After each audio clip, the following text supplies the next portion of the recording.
ஆகமங்கள் என்ன சொல்லியிருக்கிறது என்றால், பழனிமலை முருகனை வர்ணிக்கும் பொழுது கல்பத்ருமம் அப்படின்ட்டு சொல்லுது. அதாவது கல்பத்ருமம்னா என்ன அப்படின்னா, பார்க்கடல் கடைகிறார்கள்ல சார், அப்படி பார்க்கடல் கடையும் பொழுது பற்பல நல் பொருட்கள்லாம் அந்த பார்க்கடல் கிடைச்சுதான். என்னென்ன கிடைச்சது என்றால், காமதேனு கிடைச்சது, கற்பக விருட்சம் கிடைத்தது, மகாலட்சுமி கிடைத்தால், தன்வந்திரி கிடைத்தார், கூடவே சேர்ந்து அமிர்தமும் கிடைத்தது.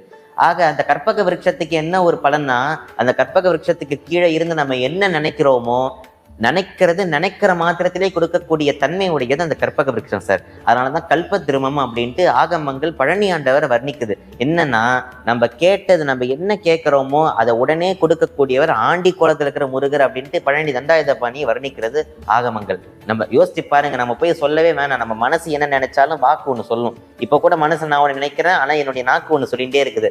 அது போலதான் நம்ம மனசுல நினைக்கிறது முருகன் கிட்ட போகும்போது வேற எதனா மாறிடும்.